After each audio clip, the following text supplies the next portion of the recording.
कहते हैं कि आईने के उस पार एक दूसरी दुनिया छुपी होती है जो आमतौर पर कभी हमें नज़र नहीं आती, या वो हमारी नज़रों के सामने होती है लेकिन हमें उसे देख नहीं पाते।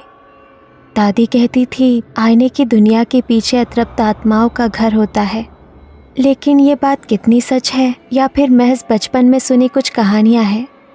बचपन में दादी कहती थी कि रात को कभी खुले आईने के सामने मत सोना, क्योंकि अगर रात के पहर उस पार की किसी अतृप्त आत्मा ने तुम्हें देख लिया तो वो तुम्हें अपने वश में कर लेगी या अपने साथ तुम्हें भी उसी दुनिया में ले जाएगी।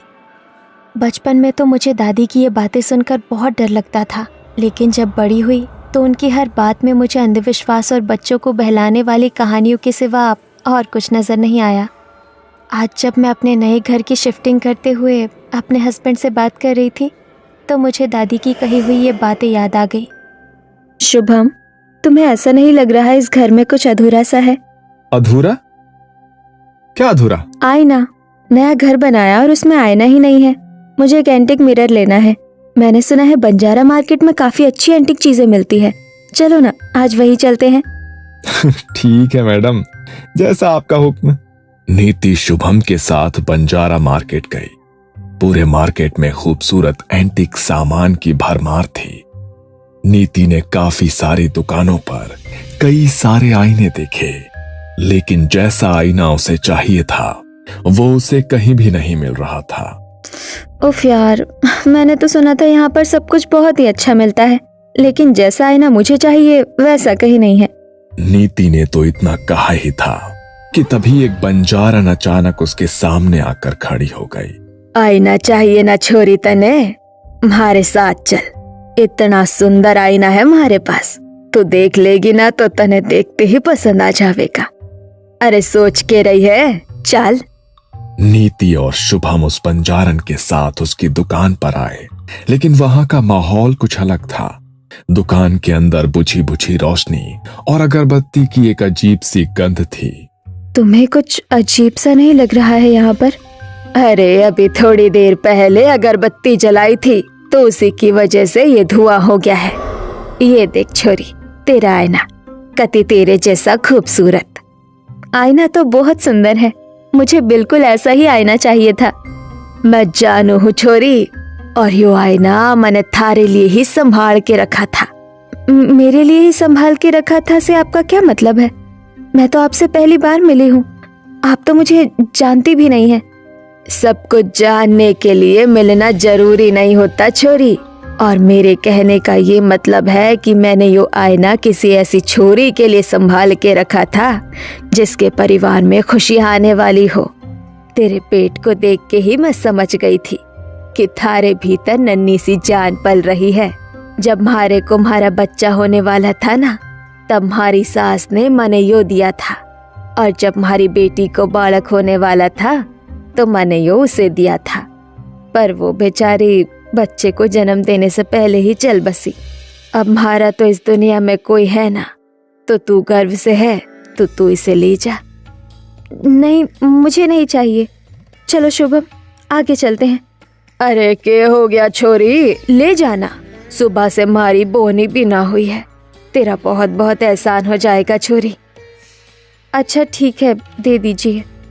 नीति का आईना लेने का मन तो नहीं था, लेकिन उसने बंजारन का मन रखने के लिए वो आईना खरीद लिया।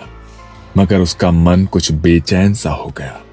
उसने बंजारा मार्केट से कुछ और शॉपिंग भी नहीं की और सीधी घर वापस आ गई।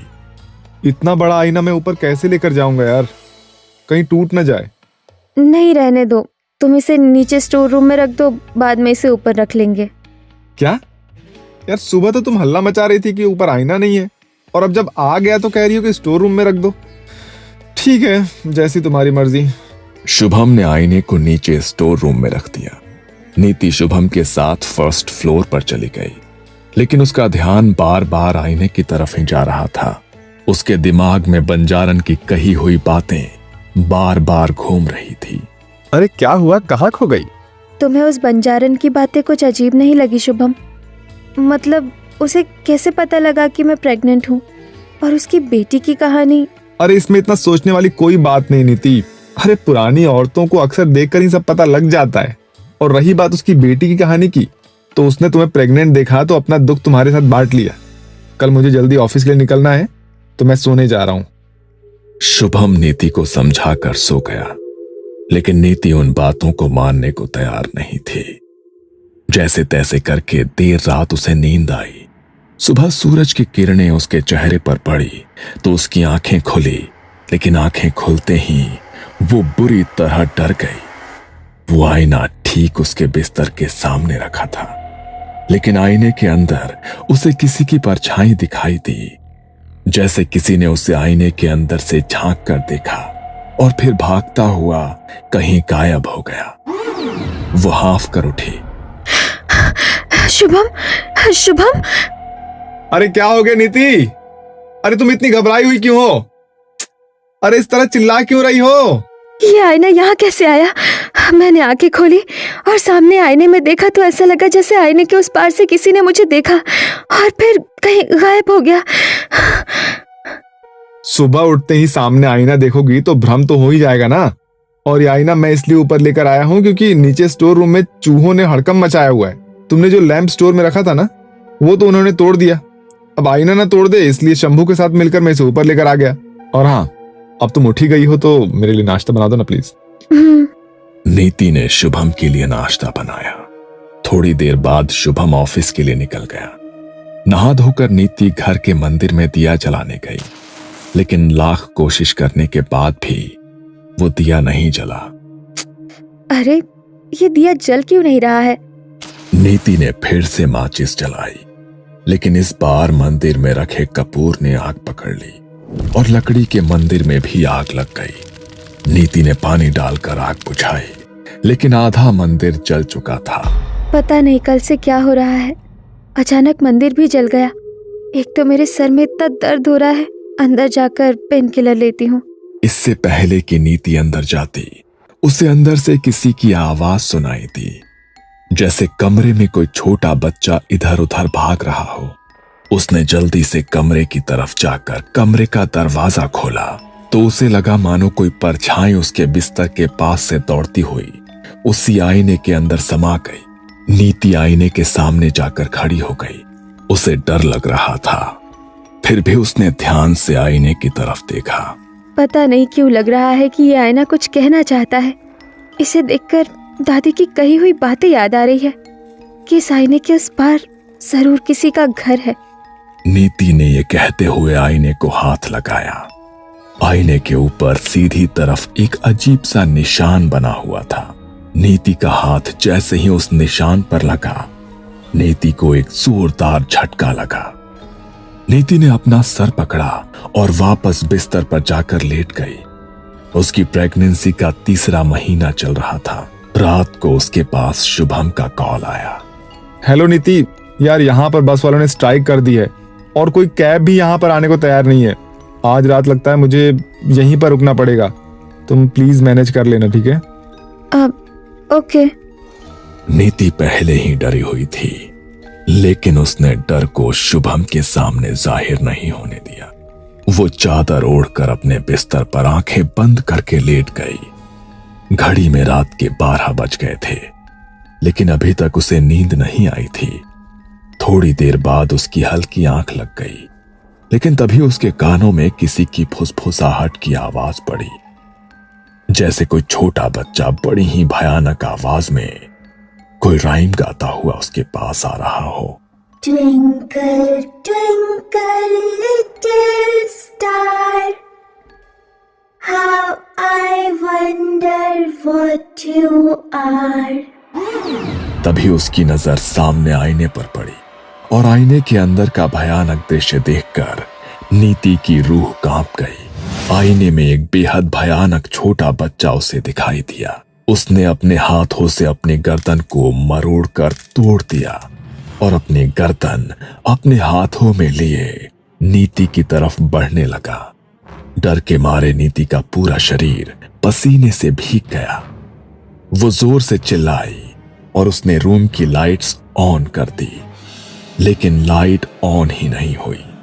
नीति ने एसी की तरफ देखा तो वो भी बंद था। लगता है लाइट चली गई है। और दादी ठीक कहती थी, बिस्तर के आगे कभी भी आईना नहीं रखना चाहिए। आईना बिस्तर के सामने से हटा देती हूँ। बहुत अजीब अजीब भ्रम हो रहे हैं इससे मुझे। नीति अपने बिस्तर से उठकर आईने की तरफ गई। उसने दोनों हाथों से आईना पकड़ा और उसे दूसरी तरफ रखने की कोशिश करने लगी, लेकिन आईना उससे हिल ही नहीं रहा था, जैसे वो खुद ही उसके बिस्तर के सामने से कहीं जाना ही नहीं चाहता था।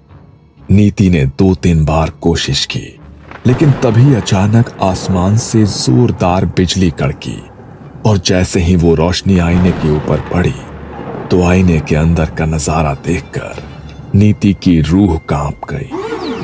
आईने में एक बुरी तरह जख्मी औरत दिखाई दे रही थी, जो गर्भ से थी, जिसका चेहरा घूंघट से ढका हुआ था, और उसके साथ एक बच्चा जिसका पूरा शरीर जख्मों से छलनी हो चुका था और कपड़े खून से भरे हुए थे। लेकिन जब नीति ने ध्यान से देखा तो उस बच्चे का सिर नहीं था। उसने अपने सर को अपने हाथों में पकड़ा हुआ था, जो बेहद ही भयानक तरीके से मुस्कुरा रहा था।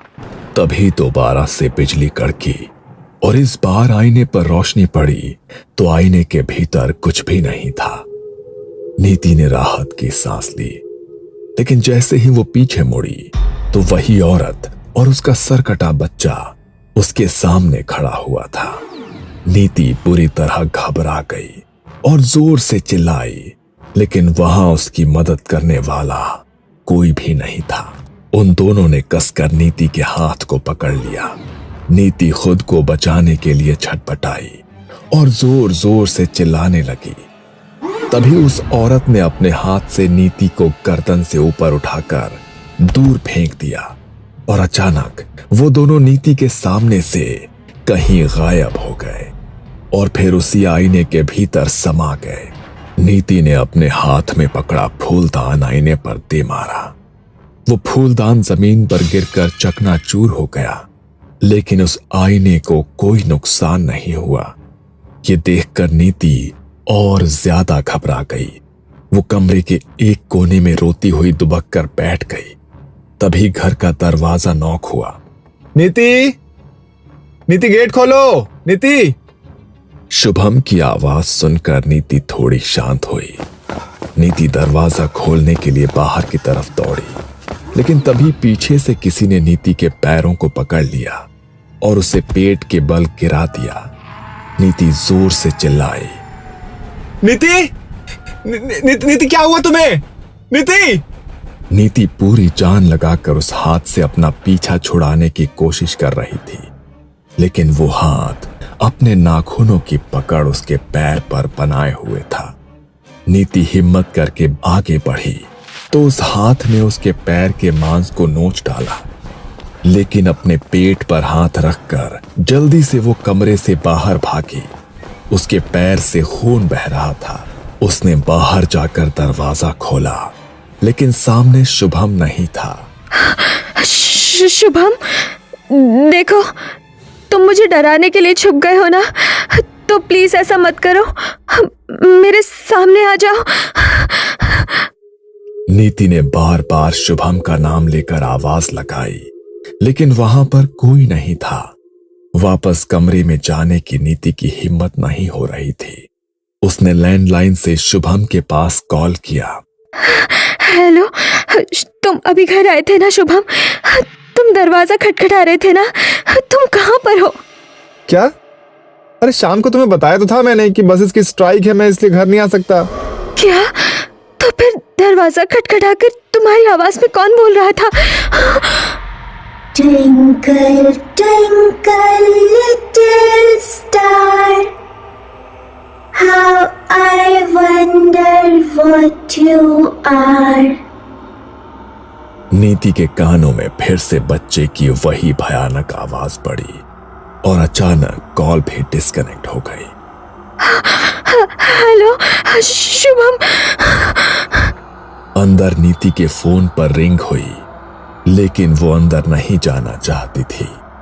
पर ना चाहते हुए भी उसके पैर अपने आप कमरे की तरफ बढ़ने लगे। उसने खुद को रोकने की बहुत कोशिश की, लेकिन वो अपने आप को रोक नहीं पाई। वो कमरे में गई। उसके कमरे में जाते ही कमरे का दरवाजा अपने आप बंद हो गया और कमरे में बच्चे की वही भयानक आवाज गूंज उठी। Twinkle, twinkle, little star, how I wonder what you are. नीति ने नजर घुमाकर इधर उधर देखा तो आईने में उसे वही सरकटा बच्चा दिखाई दिया जो अपनी गर्दन हाथ में लेकर ये पोयम गुनगुना रहा था। आखिर क्या बिगाड़ा है मैंने तुम्हारा? क्यों मेरे पीछे पड़ गए हो तुम? नीति के इतना कहते ही कमरे में एक जोरदार चीख गूंजी, लेकिन वो चीख उस बच्चे की नहीं बल्कि उस औरत की थी। वो बच्चा नीति के सामने आकर खड़ा हो गया और उसे घसीटता हुआ आईने के सामने लाकर खड़ा कर दिया। आईने के अंदर वही घायल औरत थी। उसने अपने चेहरे पर घूंघट लिया हुआ था। उसने जैसे ही अपना घूंघट हटाया तो नीति की जान सूख कर उसके हलक में अटक गई। तुम? आईने के उस पार जो औरत खड़ी थी, उसका चेहरा हूबहू उसी बंजारन जैसा था जिसने उसे वो आईना बेचा था। तुम? ये चेहरा तो हूबहू उसी औरत से मिल रहा है जिसने मुझे ये आईना बेचा था। ये सब मेरे साथ क्या हो रहा है? याद कर वो रात माणिक नगर में नशे में गाड़ी चलाकर जब तूने एक औरत और उसके बच्चे को मार दिया था। वो मैं ही थी। तूने मुझे मारा, मेरे 5 साल के बच्चे को बेरहमी से मार डाला, अपनी गाड़ी के नीचे रौंद डाला। मेरे पेट में एक नन्ही जान पल रही थी, तूने उसे भी मार डाला। उस दिन से लेकर आज तक मेरी माँ तुझे ही ढूंढ रही थी और देख, तू मेरी माँ को मिल गई और अपने हाथों से तू मुझे अपने घर ले आई। जब तू वहां से भाग रही थी ना, तब देख लिया था मेरी माँ ने तुझे और उस दिन से वो बस तेरे ही इंतजार में थी। बंजारन भाग के आ रही है अपनी प्रेग्नेंट बेटी और नाती के पास जिनका एक्सीडेंट हो गया है। बच्चे का सर धड़ से अलग हो गया है। उसने नीति का चेहरा देख लिया, लेकिन नीति भाग गई वहां से। मारे नाती को मार डाला। पर तू चिंता ना कर मेरी बच्ची, मैं तुझे कुछ ना होने दूंगी। बंजारन का नाती तो पहले ही मर चुका था, लेकिन उसने अपनी बेटी और उसके पेट में पल रहे बच्चे के लिए जल्दी से एम्बुलेंस के पास फोन किया। लेकिन जब तक एम्बुलेंस वहां पहुंची, तब तक उसकी बेटी की जान भी जा चुकी थी। बंजारन उनके पार्थिव शरीर को अपने घर में लेकर आई। उसके ऊपर दुखों का इतना बड़ा पहाड़ टूट गया था कि वो अपने आंसुओं को रोक नहीं पा रही थी। इस दुनिया में थारे सिवा हमारा था ही कौन? हमारी बच्ची, हमारा नाती, तेरे पेट में पलने वाले बालक ने भी मार गई। पर मैं उसे जिंदा न छोड़ूंगी। अपना बदला तो उससे खुद लेगी छोरी। बस एक बार वो मने मिल जाए, उसकी जिंदगी तो मैं बर्बाद कर दूंगी। बंजारन की बेटी और नाती की अकाल मृत्यु हुई थी, इसलिए वो चाहकर भी मुक्त नहीं हो सकते थे। तो बंजारन ने उनके अंतिम संस्कार से पहले काले जादू से उनकी आत्माओं को एक आईने के भीतर कैद कर दिया। उसने नीति का चेहरा देखा था। उसने अपने हाथों से उसके चेहरे का चित्र बनाया और उसके ऊपर तंत्र विद्या करके उसे अपने पास बुला लिया। नीति अपने मन से बंजारा मार्केट नहीं गई थी, बल्कि ये सब बंजारन ने खुद किया था। अब तो तू सब समझ गई होगी ना। अपना बदला तो मैं आज लेकर जाऊंगी। तूने हमारे साथ हमारे बच्चे को भी मार डाला था ना, तो आज तेरे साथ थारा बच्चा भी हमारे साथ ही जाएगा। नहीं, मैं तुमसे माफी मांगती हूँ। प्लीज मुझे माफ कर दो, प्लीज मुझे माफ कर दो। नीति ने जैसे ही ऐसा कहा, आईने के उस पार से उस भयानक औरत और उस बच्चे की जोरदार चीख सुनाई दी। वो दोनों इतनी जोर से चिल्लाए कि कमरे में लगी खिड़की का कांच तक टूटकर जमीन पर बिखर गया। उनकी चीख इतनी तेज थी कि उस आवाज को नीति बर्दाश्त नहीं कर पाई और उसके कानों से खून निकलने लगा, मानो जैसे उसके दिमाग की नसें फट गई हों। नीति उसी वक्त निढाल होकर वहां गिर पड़ी। तभी एक तेज आवाज के साथ वो आईना भी टूटकर चकनाचूर हो गया और कुछ देर बाद उन आखिरी चीखों के साथ सब कुछ बिल्कुल शांत हो गया।